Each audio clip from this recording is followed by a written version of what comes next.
On a cold night, a girl named Susan is dragged out into a shed by her father because he can't stand looking at her. He wishes Susan had never been born and plans to leave her out here all night. However, a few minutes later, her brother Jinta comes out and tries to free her. He is shocked to discover that she's not there. He frantically runs around the village looking for Susan and eventually finds her as she's crossing a bridge to leave the village. He rushes over to her and apologizes for not being able to protect her from their father's abuse, as he will only get in trouble if he tries to protect her.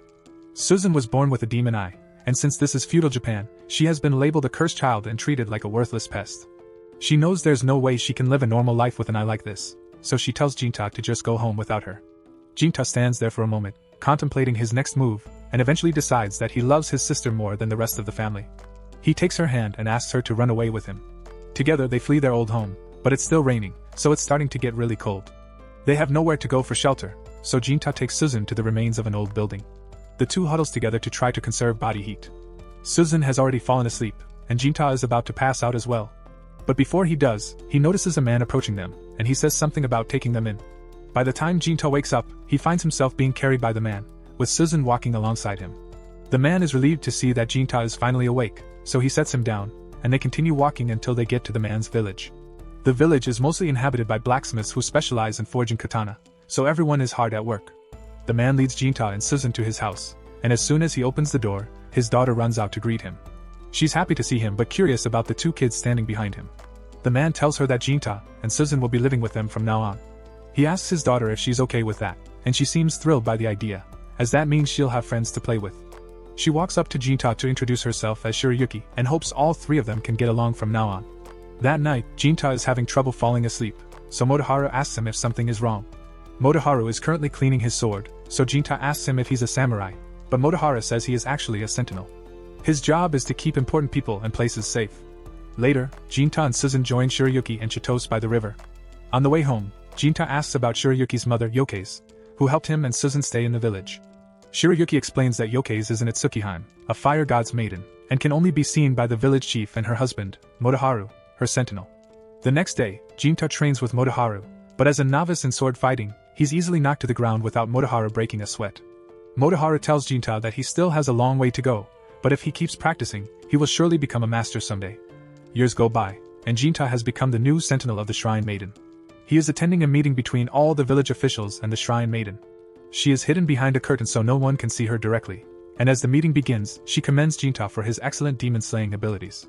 He tells her he is just doing his job by keeping the village safe, and the most recent demon he encountered tried using a human form to sneak into the village. One of the officials starts getting nervous when Jinta says this, and the others ask if he has any idea why a demon would want to sneak into the village. One official suggests that the demon may be after the Shrine Maiden because legend has it that if a demon eats the liver of a Shrine Maiden, it will become immortal. However, it might also be after the sacred Yurai sword. It has been passed down by the Shrine Maidens for generations and is quite important, so it would make sense for the demons to be after it. One of the officials mentions that the Yurai sword was created by one of the best blacksmiths known to man, and it is said to have mystical powers imbued within it. If the demons are truly after the Yurai blade, it could spell trouble for the entire village, so the chief tells everyone to remain vigilant. But Kayomasa says there's nothing to worry about because both he and Jinta are in charge of guarding the Shrine Maiden. However, he personally thinks Jinta isn't qualified for the job. Jinta and Kayomasa are about to start arguing, but the chief and the Shrine Maiden tell them to quiet down. The meeting is now over, so everyone leaves the shrine except Jinta, because it's his job to guard the Shrine Maiden. Now that they are alone, the Shrine Maiden comes out of her room, and it turns out to be Shirayuki. Jinta asks her what she's doing because a Shrine Maiden shouldn't allow herself to be seen so carelessly, but she and Jinta have been best friends for ages, so she sees no need for formalities. She tells him that Susan is here too, but the shrine is supposed to be off limits to regular people, so she really shouldn't be here. Susan doesn't look like she's grown up at all in the past few years, and when Jinta and Shirayuki wake her up, she's elated to see her big brother again. Jinta has been so busy with demon slaying that he barely ever gets to see her. While he's happy to see her too, he scolds Susan for coming here since the shrine is off limits. She doesn't understand why she can't visit Shirayuki, but Jinta gets to see her whenever he wants. But rules are rules, so Jinta tells her to go back to their house. After Susan leaves, the chief soon returns to the shrine, and he has something important to discuss with Shirayuki. He asks Jinta to give them some privacy. Jinta initially refuses because it is his duty as Shirayuki's sentinel to be by her side at all times, but Shirayuki tells him he can take the day off. Jinta eventually relents and heads home for the day. Meanwhile, outside the village, two demons have set their sights on Susan because of her demon eye. That evening, Shiroyuki sneaks out of the shrine and meets up with Jinta because she has something important to tell him. When the chief came to speak with her earlier, he told her that she should focus on producing an heir to replace her in case she ends up being killed by the demons. It sounds morbid, but the chief is right, so Shiroyuki needs to get married soon. It was decided that she will marry Kayomasa, mostly because he is the son of the chief and will eventually become the new chief of the village. Jinta isn't sure how he should feel about the news, and Shiroyuki isn't happy about it either. She admits that she is in love with Jinta, and honestly, she snuck out here fully intending to ask Jinta to run away with her and start a new life. But she knows he would never agree to that. Jinta took an oath to protect this village, and trained for years to become strong enough to defend it, and Shiroyuki took the same oath when she became the village's shrine maiden. So if they were to run away now, it would be an insult to everything they have worked for. More time passes, and Jinta is once again called into a meeting where he is informed of a demon sighting out in the forest. He is tasked with slaying the demon, so he prepares to head out immediately. However, before he leaves, Kayomasa stops him. He knows Jinta must have heard the news about Shiroyuki getting married to him, so he doesn't understand why Jinta is acting like he's not upset. Jinta tells him there's nothing to be upset about because the only things that matter to him are the safety of his shrine maiden and the village. The crazy thing about this is that Kayomasa isn't even trying to gloat about marrying Shiroyuki. He knows Jinta is in love with Shiroyuki and she is in love with Jinta, so it just feels messed up for him to marry her. But Jinta has already made his decision, so he leaves the village to complete his mission. Once he makes it out into the forest, Jinta is suddenly attacked by the bulky demon. Before the fight begins, he asks the demon if it's alone, because the report said there were 2 demons out here. The bulky demon explains that his partner had some business to attend to in the village. That doesn't sound good, but Jinta has to deal with this guy first before he can head back to deal with the second demon. He dashes forward, and with a heavy swing, he's able to sever one of the demon's arms, but the demon keeps attacking, so he's forced to back away. The demon picks up its severed hand and isn't even upset about losing it. He is just impressed that Jinta was skilled enough to cut it off. Meanwhile, in the village, Susan is confronted by the demon and is absolutely terrified. The demon tells Susan that there's no need to be so frightened because Susan is a demon just like her, but Susan refuses to believe it. The demon takes one look at Susan and realizes that her love for Jinta must be keeping her from becoming a full demon, and she finds it quite oppressive because Jinta must have showered Susan with constant love and affection to make her such a good person. Susan loves Jinta with all her heart, so hearing the demon praise Jinta puts her at ease. Now that Susan is no longer scared of her, the demon tries to convince Susan to use her powers to help her. She even promises that she won't hurt Susan in any way, and everyone knows demons can't lie, so she says Susan can trust her. However, Susan rejects her offer because there's a chance that the demons might hurt Jinta. The demon girl can't deny that, so she tries using a different method to convince Susan and shows her a vision. The vision shows Shiroyuki undressing and getting ready to take back shots in the shrine. Seeing this makes Susan sick, but because it wasn't Jinta giving them to her, she asks the demon if what she saw was real. The demon explains that her ability allows her to see into the future. She can also share visions of the future with others as well, which is what Susan just saw. If Susan still doesn't believe her, she's willing to take her to the shrine right now so she can see it in person. Meanwhile, Jinta is still fighting the bulky demon, but before the fight continues, he wants to know why demons attack humans in the first place. The demon explains that it is simply its purpose in life. Demons don't necessarily have to kill humans, but every demon has an intended purpose they must fulfill, and right now, the bulky demon's purpose is to stall Jinta. Bulk has the power of assimilation, so he can acquire the abilities of other demons by eating them, even allowing him to alter his body at will. Jinta can't afford to hesitate here, so he charges forward in an attempt to kill Bulk once and for all. However, he immediately gets his arm punched off, and when he tries to slash Bulk's neck, Bulk shatters it with his teeth.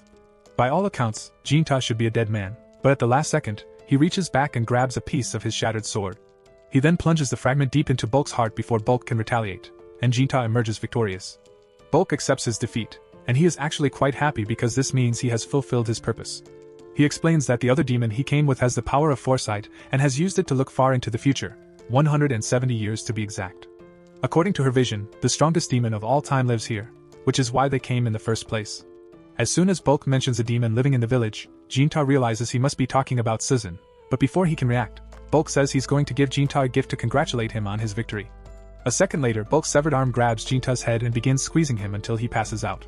Meanwhile, over in the shrine, Kayomasa is on top of Shiroyuki. All he needs to do is make a child with her, so he is hoping to get it over with once and for all. Since Jinta is away on a mission, this is the perfect time. Otherwise, Kayomasa would have to sit outside and listen to the sound of Shiroyuki getting pile-driven, and Kayomasa feels bad enough about this already. However, before anything could happen, the demon girl tears through the curtains to show Susan what's going on, and she's absolutely devastated. At the same time, Jinta wakes up in the forest, and for some reason, his missing arm has been restored. He doesn't have time to worry about that because Susan might be in trouble, so he starts running back to the village. Meanwhile, Susan is still trying to understand what she just witnessed.